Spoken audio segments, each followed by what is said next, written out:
강규철 회장님이 남기신 마지막 명령을 이제야 해냈습니다. 이제 YL그룹 회장님은 황기찬이 아니라 강재인입니다. 오늘은 윤비서의 놀라운 정체와 강규철 회장의 마지막 유언에 대해서 이야기해 보려 하는데요. 구독과 좋아요를 눌러주시면 제가 영상을 만드는데 큰 힘이 됩니다. 작은 사모님 이거 받으십시오. 회장님이 돌아가시 전 강재인 씨에게 남기신 겁니다. 뭐라고요? 아버지가 이렇게 큰 돈을 남기셨다고요? 말도 안 돼. 그동안 다이어리 때문에 아버지가 그 집에 이걸 남기신 줄 알고 있었는데 윤비서님이 가지고 계셨던 거예요? 네, 작은 사모님. 회장님이 남기신 마지막 명령 때문에 그동안 황기찬 밑에서 스파이로 살아왔지만 이제 때가 되었습니다. 황기찬이 드디어 마지막 미끼를 물었습니다.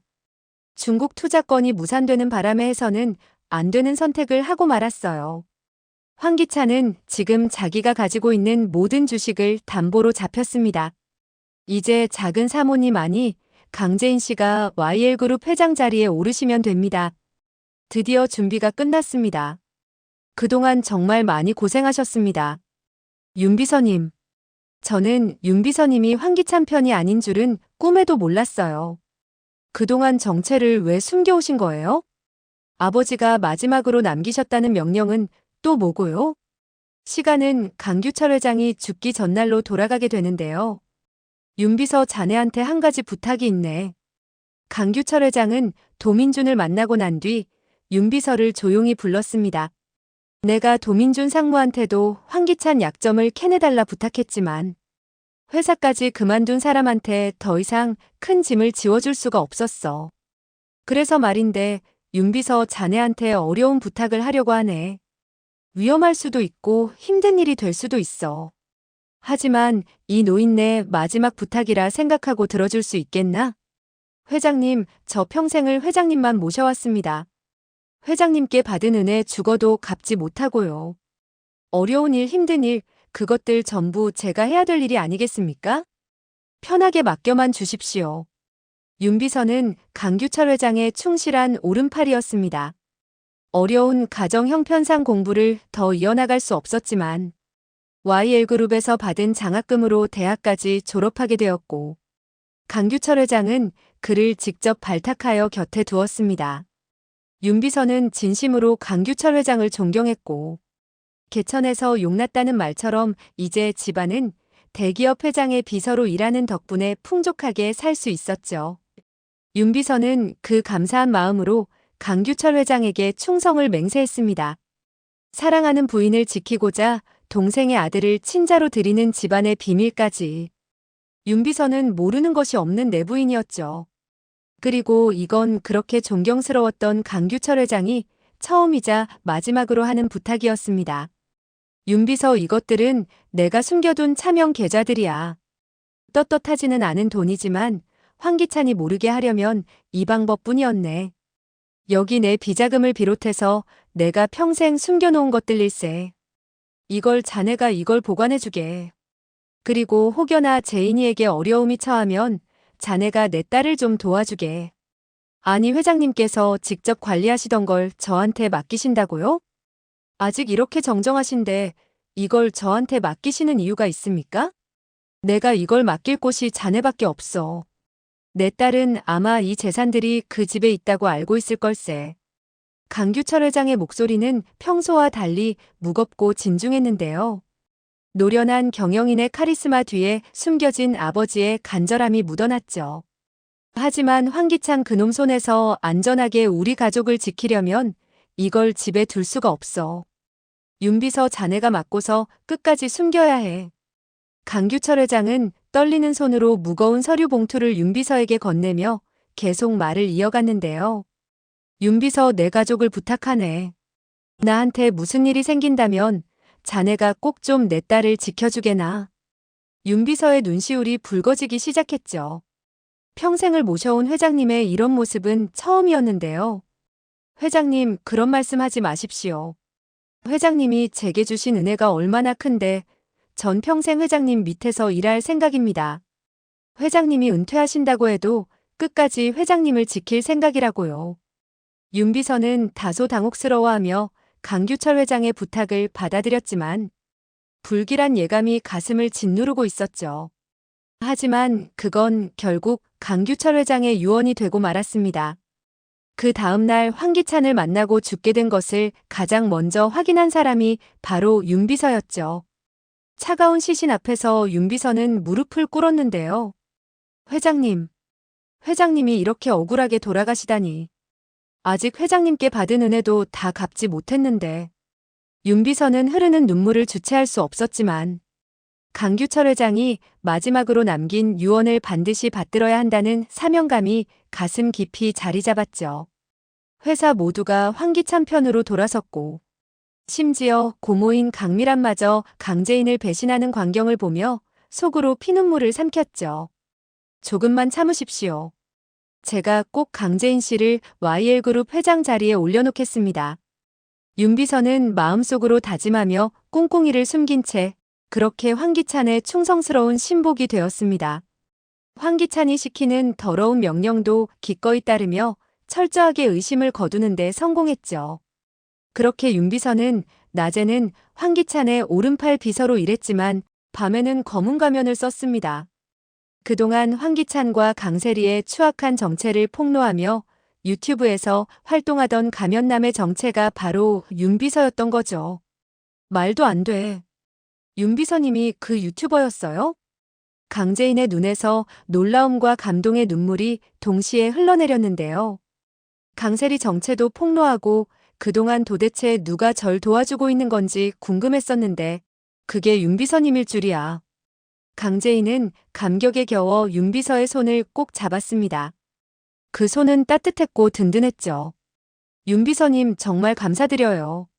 아버지 돌아가시고 가족도 아버지의 사람들도 모두 저한테서 등을 돌린 줄 알았어요. 그런데 이렇게 뒤에서 고생하고 계셨을 줄이야. 정말 감사드려요. 강재인의 진심 어린 감사에 윤 비서도 눈시울이 붉어졌는데요. 아닙니다. 작은 사모님이 정말 많이 고생하셨죠. 그동안 얼마나 힘이 드셨습니까? 윤 비서의 목소리에는 안타까움이 가득했는데요. 회장님 살아계실 적에는 평생 고생 한 번 해본 적 없으셨던 분이 정신병원에 감금되셨을 때도, 아드님 장례를 치르실 때도, 황기찬이 의심할까봐 제가 아무것도 할 수 없어 정말 죄송했습니다. 윤 비서의 고백에 강재인은 고개를 저으며 대답했는데요. 아니에요. 그럴 수밖에 없으셨잖아요. 그때 저를 도와주셨으면 아마 저는 이렇게 강해지지도 못했을 거예요. 그간 부모님의 그늘 밑에서 살아온 제가 얼마나 약하고 보잘것없었는지 많은 일들을 겪으며 성장하게 되었어요. 그리고 제 곁에 남아준 소중한 인연들도 만나게 되었고요. 윤 비서는 강재인의 성장한 모습에 깊은 감동을 받았는데요. 회장님이 살아계셨으면 정말 자랑스러워 하셨을 겁니다. 디자이너 일로 돌아오실 줄은 꿈에도 몰랐거든요. 윤 비서의 얼굴에 희망찬 미소가 번졌죠. 덕분에 회사 임원진들을 설득하는 게 수월해질 것 같습니다. 당당하게 오르셔야죠. YL그룹 회장 자리에. 윤 비서의 확신에 찬 목소리가 조용한 사무실에 울려 퍼졌는데요. 드디어 강규철 회장의 유언을 실현할 때가 왔다는 감격이 두 사람의 가슴을 뜨겁게 만들었죠. 고모랑 승우 지분을 다 합쳐도 황기찬과 비등비등한 수준인데 해낼 수 있을까요? 그동안 강재인은 집을 정리한 돈으로 사놓은 주식을 이날을 위해 손에 꼭 쥐고 있었지만 최자영의 전 재산을 황기찬이 털어간 바람의 싸움은 쉽지 않아 보였습니다. 하지만 윤 비서는 웃으며 서류를 내밀었죠. 궁지에 몰린 황기찬이 자신의 주식을 담보로 투자처를 구하는 서류에 사인했습니다. 강규철 회장님이 남기신 자산으로 홍콩 쪽 페이퍼 컴퍼니를 설립했고요. 이제 황기찬의 주식 전부가 손에 들어오게 된 것이나 다름없습니다. DH홀딩스 쪽도 저희 편이니 말이죠. 윤 비서는 회심의 미소를 지었습니다. 황기찬에게 무릎까지 꿇으며 마지막 기회를 달라 했던 건 모두 계획된 일이었습니다. 강세리 캐서린의 이름으로 숨겨놓은 마지막 비자금까지 모두 탈탈 털어내 받아챙기는 건 물론이었죠. 저 윤비서님, 저 한 가지 조건을 더 걸어도 될까요? 황기찬이 살고 있는 그 집, 그걸 꼭 되찾아야 해요. 투자 조건에 그것도 넣어주세요. 아버지가 지어주신 그 집에 어머니를 다시 모시고 싶어요. 고모랑 승우랑도 함께 살아야죠. 가족이니까요. 그렇게 황기찬은 새로운 계약서를 받아들였습니다. 투자자 측에서 이 집을 원하고 있다고요? 아니, 한국에 좋은 집이 얼마나 많은데 굳이 이 집을 콕 집어 넘겨달라고 한 이유가 뭡니까? 투자자 측에서 이 집을 강력하게 원하고 계십니다. 이 집만 넘기면 곧바로 투자서에 사인한다고 하셨는데 어떻게 할까요? 그래, 귀찮아. 그냥 이 집 확 줘버리자. 무당이 저번에도 그랬는데 이 집에 터가 안 좋은 것 같다는구나.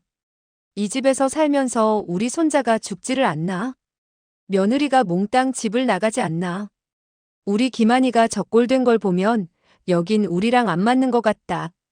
강재인 고것이 살던 집이라 그래. 내라 그래. 이 기회에 여기보다 좋은 집으로 이사가는 게 어떠니? 황기찬은 탐탁치 않았지만 회장 자리에서 쫓겨나지 않으려면 더 이상 방법이 없었습니다.